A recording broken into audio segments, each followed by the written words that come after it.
மத்திய எழுதிய நற்செய்தி அதிகாரம் 11 வசனங்கள் 28 தொடக்கம் 30 முடியும் வரை. மேலும் அவர், பெரும் சுமை சுமந்து சோர்ந்திருப்பவர்களே, எல்லோரும் என்னிடம் வாருங்கள், நான் உங்களுக்கு இளைப்பாறுதல் தருவேன். நான் கனிவும் மனத்தாழ்மையும் உடையவன். ஆகவே என் நுகத்தை உங்கள் மேல் ஏற்றுக்கொண்டு என்னிடம் கற்றுக்கொள்ளுங்கள். அப்பொழுது உங்கள் உள்ளத்துக்கு இளைப்பாறுதல் கிடைக்கும். ஆம், என் நுகம் அழுத்தாது, என் சுமை எளிதாயுள்ளது என்றார்.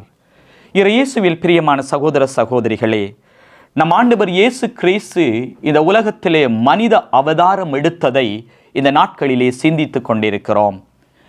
மனித உருவை ஏற்றுக்கொள்ளுதல் என்பது பிலிப்பியருக்கு எழுதிய திருமுகத்திலே அழகாக சின்னப்பர் சொல்லுவது போன்று, கடவுள் தம்முடைய நிலையை வலிந்து பற்றி கொண்டிருக்க வேண்டியதொன்றாக கருதாமல் தம்மையை வெறுமையாக்கி மனித உருவை ஏற்றுக்கொண்டார். பிரியமானவர்களே, மனித உருவை ஏற்றுக்கொள்ளுதல் என்பது இந்த மனிதனுடைய இயல்பை அவர் அடைகின்றார். மனித இயல்பை புரிந்து கொள்ளுகிறார். மனிதர்களுடைய வலியை, வேதனையை அறிந்து கொள்ளுகிறார்.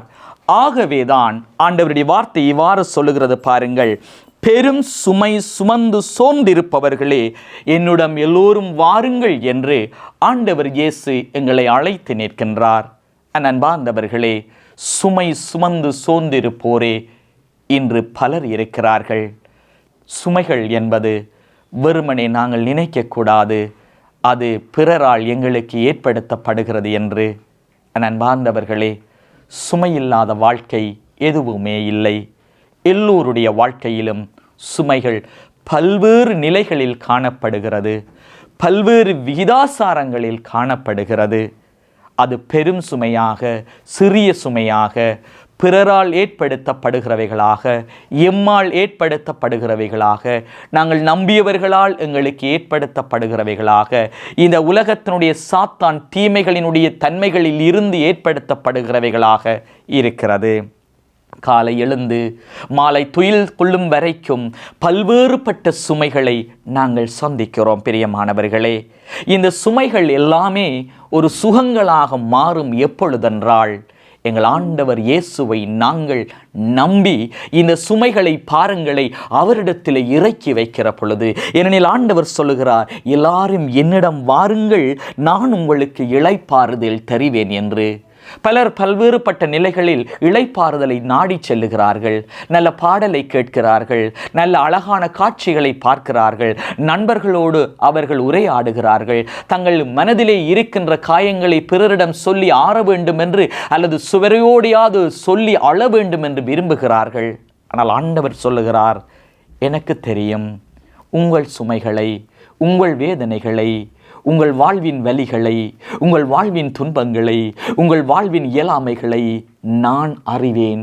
அவற்றை என்னிடம் சொல்லுங்கள். ஏனெனில் ஆண்டவருடைய வார்த்தை மீண்டும் சொல்லுகிறது, என் நுகத்தை உங்கள் மேல் ஏற்றுக்கொண்டு என்னிடம் கற்றுக்கொள்ளுங்கள். அவர் படாத துன்பங்களா, அவர் சந்திக்காத வேதனைகளா, அவர் சந்திக்காத எதிர்ப்புகளா, அவருடைய வாழ்க்கையில் ஏற்படாத வலிகளா?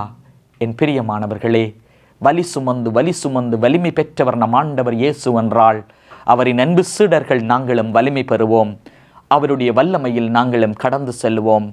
ஏனெனில் வார்த்தை மீண்டும் சொல்லும் பாருங்கள், அப்பொழுது உங்கள் உள்ளத்துக்கு இளைப்பாறுதல் கிடைக்கும். இந்த உள்ளம் அமைதி அடையும், இந்த உள்ளத்துக்கு ஆறுதல் கிடைக்கும், இந்த உள்ளத்துக்கு அமைதி கிடைக்கும். என் அன்பார்ந்தவர்களே, ஒரு பிராக்டிக்கலான நடைமுறை விடயம் ஒன்று சொல்லுகிறேன்.